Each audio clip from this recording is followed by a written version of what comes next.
E nós temos a honra de receber nessa terça-feira, pela primeira vez aqui no Bom Dia Agronegócio, mas tenho certeza que é a primeira de muitas, Douglas Araújo, que é diretor da PRTK Consultoria, já conosco. Douglas, seja bem-vindo, bom dia, é um prazer recebê-lo aqui no Bom Dia Agronegócio. Carla, Carla, bom dia. Muito obrigado pelo convite. Meus cumprimentos a todos que nos acompanham. É um prazer ter o senhor conosco. Ah, combinamos que não chamarei o senhor de senhor. Então vamos. Eu digo, viu, Douglas, que a minha mãe assiste o programa. E se ela sabe que eu tô dizendo assim, ah, você, né? Mas nós combinamos previamente, então a licença poética está mantida. Douglas, Combinado contigo e com todos os seus ouvintes. que bom. Douglas, temos aqui você para nos trazer um pouco mais desse quadro de oferta e demanda que está se formando para uma nova temporada, um novo ano comercial para o trigo, com os preços sentindo certa pressão ainda. Esse choque de oferta para algumas commodities ele é bastante nítido. Para o trigo, isso também acontece. A oferta global de trigo nessa nova temporada ela se desenha de outra forma do que observamos em anos anteriores? A safra global de trigo, no ano que estamos, né? E é bom a gente pensar do ponto de vista global deste calendário, seguindo o calendário do SDA, que é a partir de junho, né? Nós temos uma produção de 798 milhões de toneladas contra um consumo de 804. Então, em linhas gerais, significa que está se consumindo mais que se produz. O efeito disso é nos estoques mundiais, os estoques estão em níveis baixos comparado aos seus históricos, e quando retiramos dessa conta a China, esses níveis estão ainda mais baixos. Então, coloca um grau de atenção para que os preços que irão ser formados na entre-safra possam ter algum tipo de reação. No momento, cabe nos lembrar que já temos 77% colhido dessa safra nova, né, digamos assim, do calendário do hemisfério norte, que do ponto de vista prático que eu falo esse número, eu gosto de contabilizar a partir de março, quando os primeiros países do hemisfério norte começam a colher lá pela Índia, pela China. Então, é muito trigo disponível no momento, isso está causando uma queda substancial, principalmente nas bolsas internacionais. Então, se pegarmos o contrato, por exemplo, de dezembro de Chicago, que é um contrato que eu gosto de utilizar aqui para o mercado brasileiro, ele faz mais sentido, porque está mais conectado com o calendário de exportação do trigo brasileiro. Então, ele era, em 5 de junho, 7,18 dólares por bushel, né? Chegou a experimentar a mínima de 5,25 de lá para cá, e hoje, como você antecipou ali no início da notícia, fechando aí níveis de 5,4 por bushel. Então, é uma queda substancial, mais de 20%, mas o que eu diria?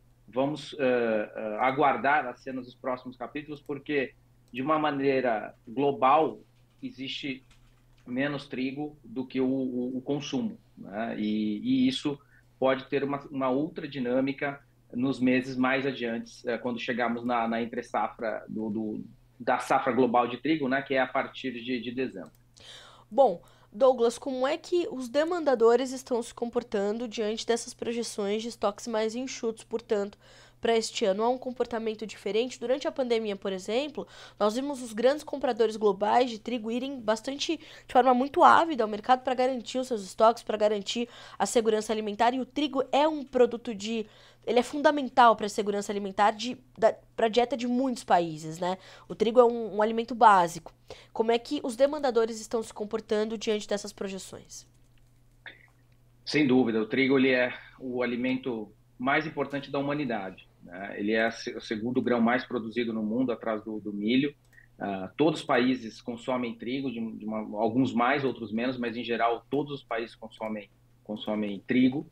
E nós temos algumas diferenças no ano corrente versus o ano anterior. O ano passado foi marcado por uma Rússia muito agressiva, que vinha de um represamento de estoques, então ela tinha mais produto para colocar no mercado internacional, equalizou isso no ano safra anterior.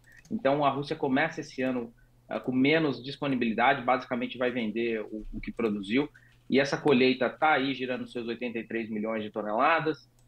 Não devemos ter muitas correções em cima desse número daqui adiante, porque já está entrando na reta final de colheita por lá, né? Já está se colhendo o trigo de primavera. Por outro lado, fazendo um giro nos principais países exportadores de trigo, que são 6, né? Esse giro rápido. Europa teve chuvas muito fortes, principalmente afetando a produção francesa, cortou produção, vai vender menos para o mercado mundial, vai ter menos relevância nesse ano, né? A Rússia teve, inicialmente pensava-se ter uma safra recorde, quebrou e depois até esses números foram revisados para cima. A Ucrânia teve muita seca e colheu antes, já está até acelerando as suas vendas por conta desse calendário. O Canadá vai colher daqui a pouco, mas está sinalizando também problemas com seca e pode ter um corte de produção. A Argentina e a Austrália, a princípio, vindo bem, mas o que nós saberemos desses países só daqui a 60, 90 dias. Antes disso, são suposições, não tem nenhum efeito climático pesando nesses países. O fato é que eles vêm com maiores produções e se forma o cenário global de tal modo que nós temos mais impactos por conta dos grandes exportadores mundiais. E isso vai mexer na dinâmica da oferta. Do lado da demanda, nós temos um player importante, que é a Turquia, ausente do mercado até 15 de outubro, por uma decisão daquele governo local.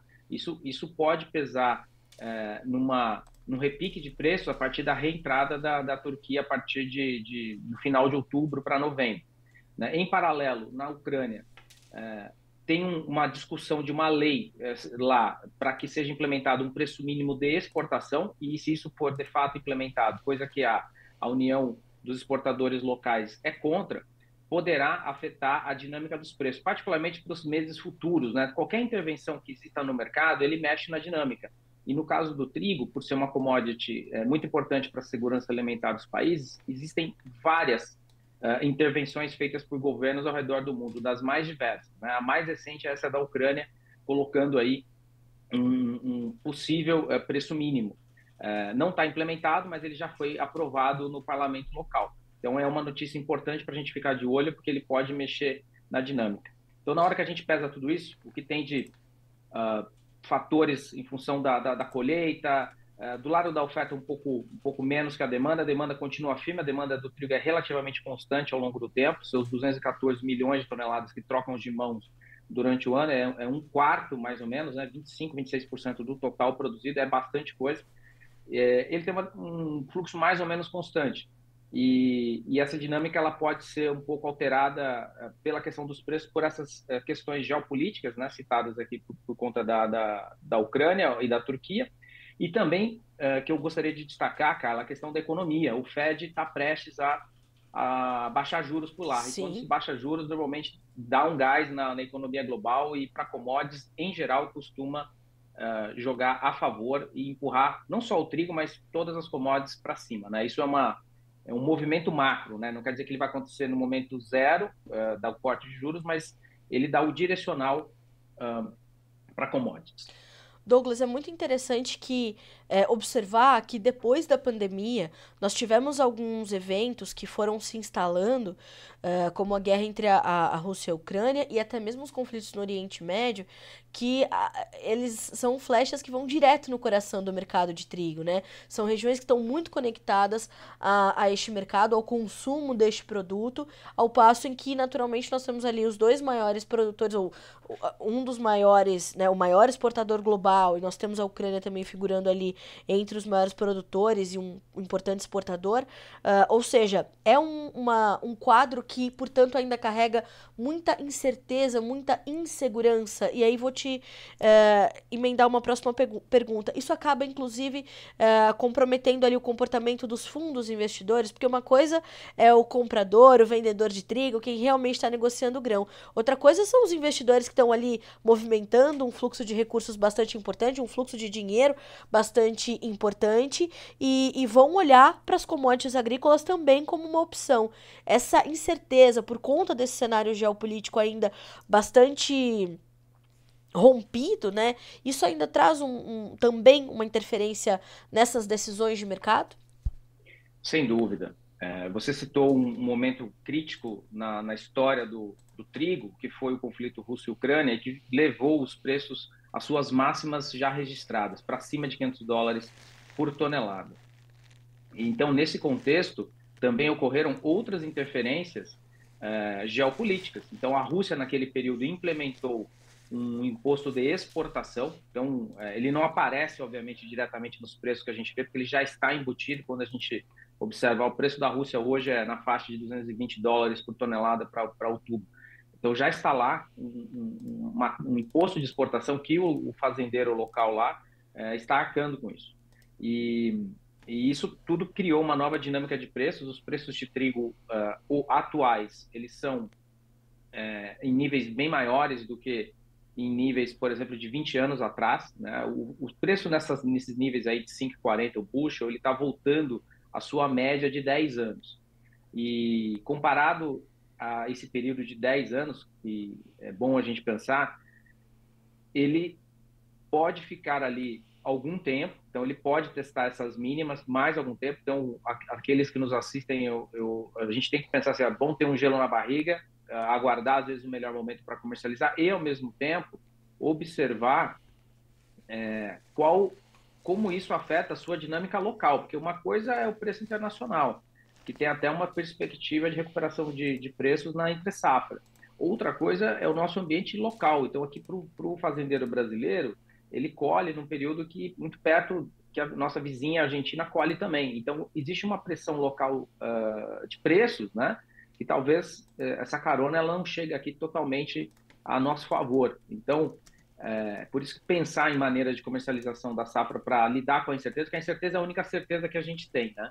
Então, faz sentido a gente encontrar aí a melhor maneira de comercialização, às vezes usar esses mecanismos futuros e tudo mais, que é o que os fundos fazem, né? Os fundos, eles têm uma relevância grande na formação dos preços, eles compram muitos contratos nas bolsas, né? Volumes muitas vezes superiores até o que são negociados no mercado físico, e quem está lá operando essas compras e vendas, né, está muito distante do campo, né? E eles tomam decisões baseadas em outros aspectos mais relativos a questões econômicas. E no momento eles estão vendidos. Então, se eles estão vendidos é porque estão esperando que os preços caiam ainda mais para poder corrigir.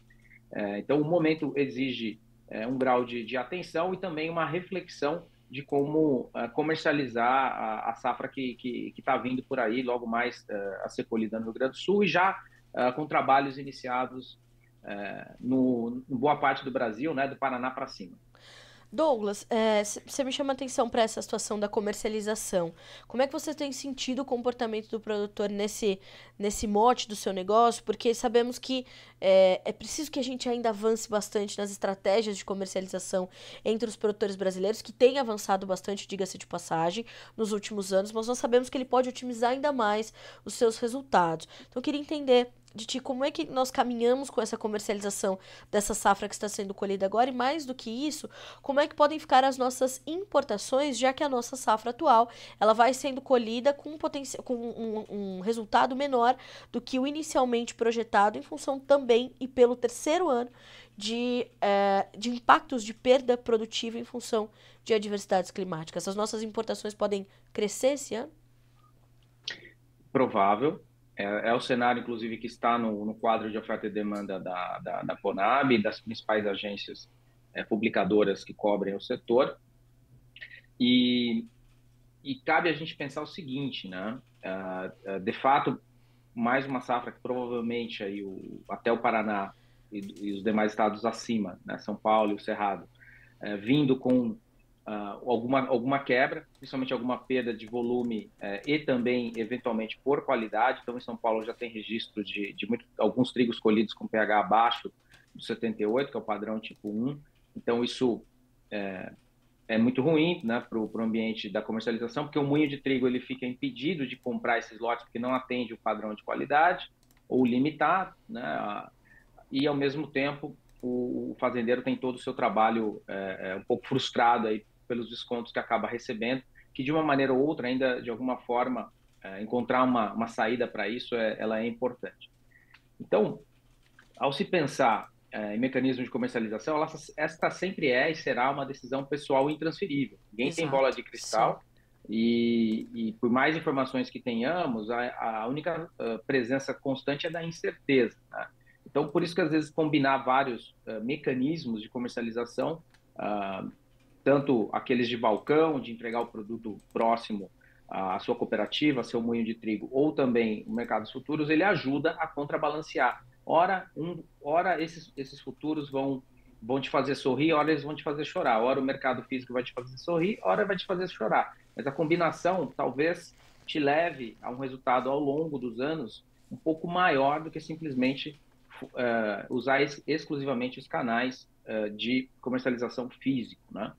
E no caso da comercialização física, assim, uma coisa é fato, isso vale para qualquer commodity. A entre-safra, em geral, paga um pouquinho mais do que o período da safra, né? Então, vamos refletir bastante os modelos que estão dando certo no mundo afora. E um deles que eu queria destacar é o modelo americano. O modelo americano, ele é baseado no campo com uma capacidade de armazenagem gigante. Então, isso dá muito conforto ao fazendeiro para poder comercializar sua safra, esperando melhores preços. Os Estados Unidos, entre os 6 maiores exportadores mundiais, ele é o único que tem uma relação, os estoques em casa ainda muito elevados, apesar de ser um dos grandes exportadores mundiais. Isso dá bastante conforto e também permite trabalhos comerciais mais sofisticados. Por exemplo, os Estados Unidos, ele produz 5 variedades de trigo, 2 de hard, né, o trigo hard de inverno, o hard de primavera, o trigo soft e o trigo durum. E isso também permite com que tenham preços diferentes, né, conseguindo prêmios superiores no preço do trigo hard, por exemplo, relativo ao seu concorrente Rússia.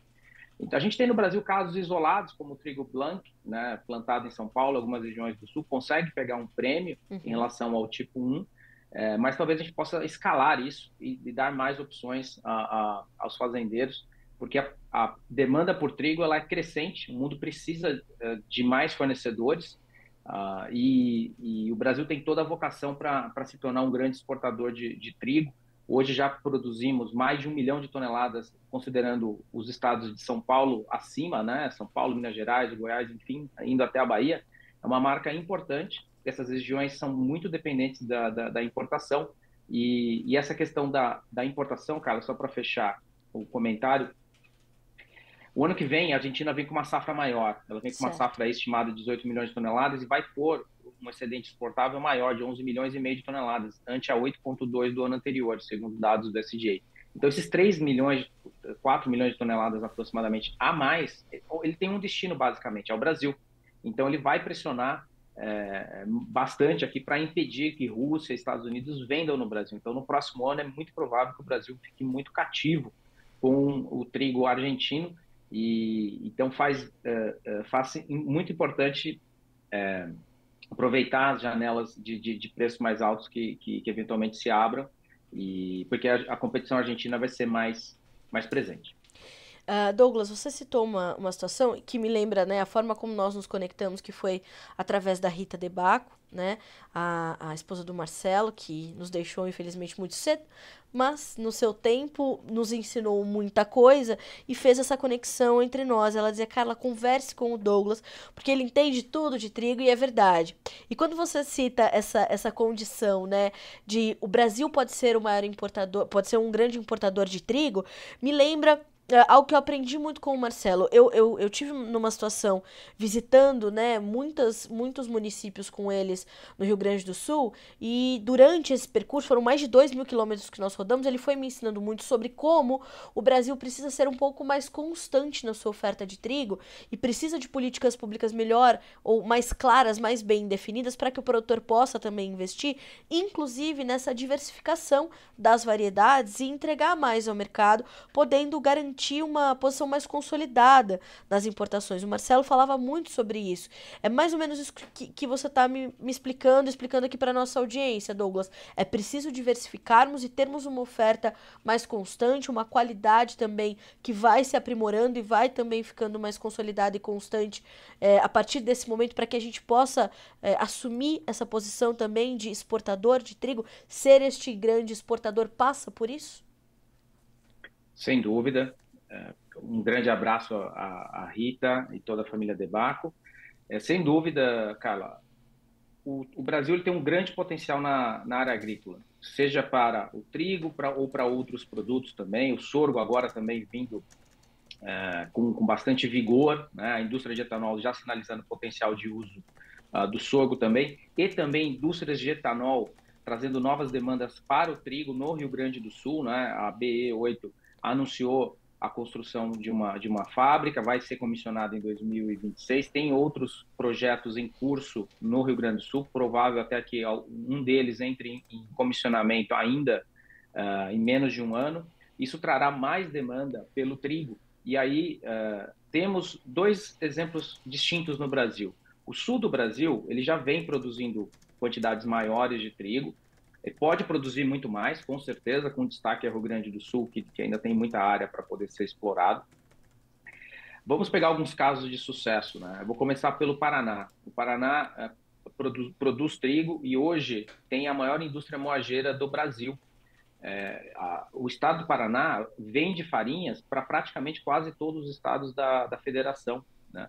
E isso só é possível porque o fazendeiro paranaense produz uma boa quantidade de trigo. Então, se ele continuar a produzir mais, ele vai encontrar mercado, seja no mercado doméstico, que já dá bastante vazão para isso, quanto o mercado de exportação. E o Rio Grande do Sul também é um caso de sucesso muito relevante, vem aumentando a sua produção, as trades estão presentes, estão já comercializando a safra nova, com preços diários no porto, isso dá mais segurança e mais compreensão do mercado para todos os agentes, né? Tanto para o fazendeiro, para a cooperativa, para a trading. E o Brasil está exportando consistentemente, faz pelo menos 3 safras, volumes relevantes. O ano passado, com todo aquele problema do trigo ração, que quebrou, do ponto de vista de qualidade, 80%, Sim. foi relevante o papel das trades de se mexerem rapidamente e colocarem para fora, acharem os mercados para isso, e a gente achou.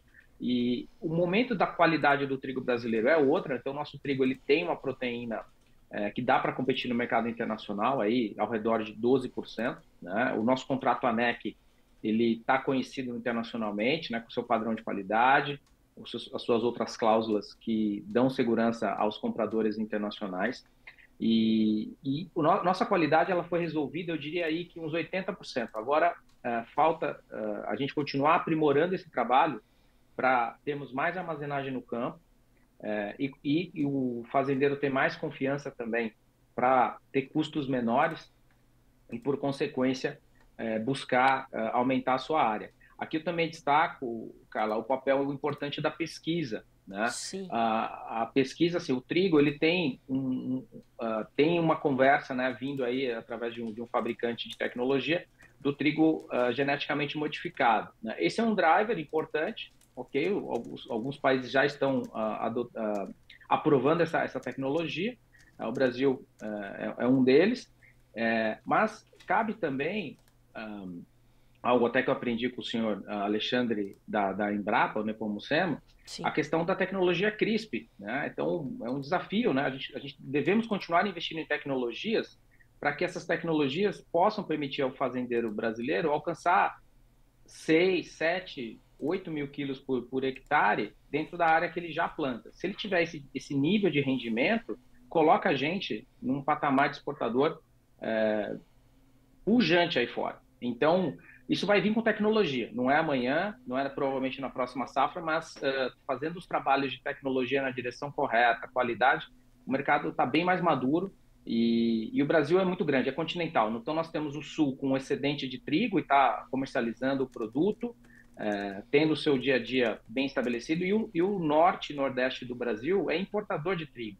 E lá as tecnologias ainda não estão totalmente desenvolvidas para a produção local. Então, o Brasil ele vai viver o seu ambiente de exportador pelo sul do Brasil, podendo inicialmente o São Paulo e os demais estados que compõem o bioma cerrado incorporar aos grandes estados que têm excedente de trigo, e a região mais ao norte, essa daí por uma questão de N aspectos, né, seja do seu bioma e tudo mais, ainda tende a ser mais importadora. Mas por que não brasileiro vender para brasileiro? Isso é melhor, e aí para que isso aconteça, tenhamos que ter ainda um volume de produção bem maior nos outros estados.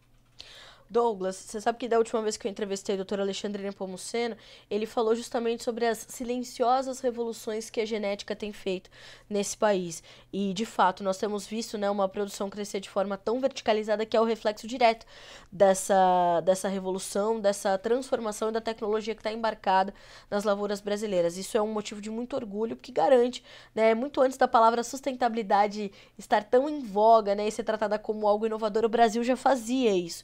E essa condição da genética, ela foi fundamental para os resultados que nós estamos já registrando e que ainda vamos registrar, principalmente por conta, também como você bem pontuou, dessa demanda crescente por algumas situações, por alguns alimentos, como é o caso do trigo, por exemplo. Eu quero muito te agradecer pela companhia nessa terça-feira aqui no Bom Dia Agronegócio, abrindo as portas do Notícias Agrícolas para que mais vezes nós possamos estar juntos e a gente possa juntos aí trazer essa atualização de informações e garantir que o nosso produtor, munido dessas informações, possa tomar sempre decisões melhores. Muito obrigada, Douglas. Muito obrigado, Carla, pelo convite. Satisfação estar com você aqui. Um grande abraço a todos que nos acompanham. Um abraço para você também. Até a próxima. Boa semana. Boa semana. Obrigada. Bom, senhoras e senhores, aí eu sempre digo, né? Geralmente eu digo isso no Conversa de Cerca. Eu digo, vamos saber com quem sabe mais que a gente. Douglas dando um show nesta edição de terça-feira no Bom Dia Agronegócio. Informações completíssimas e orientações para você que está aí fazendo, né, o seu processo de colheita e garantindo a sua comercialização, estratégias de comercialização, mecanismos e ferramentas estão disponíveis para todos os tamanhos e tipos de produtores rurais. É muito importante que você coloque isso na sua gestão, coloque isso nos teus custos de produção, ter um bom profissional ao seu lado para te ajudar a tomar as melhores decisões de comércio. De nada adianta você ter uma excelência no campo se depois da porteira você não conseguir otimizar tudo isso. É preciso que nós possamos continuar cada vez mais falando sobre isso aos nossos produtores. E tem dúvida? Ficou com alguma dúvida? Quer saber um pouco mais? Manda para nós por aqui e a gente encaminha para os nossos especialistas para te ajudar nesse entendimento e nessa tomada de decisões.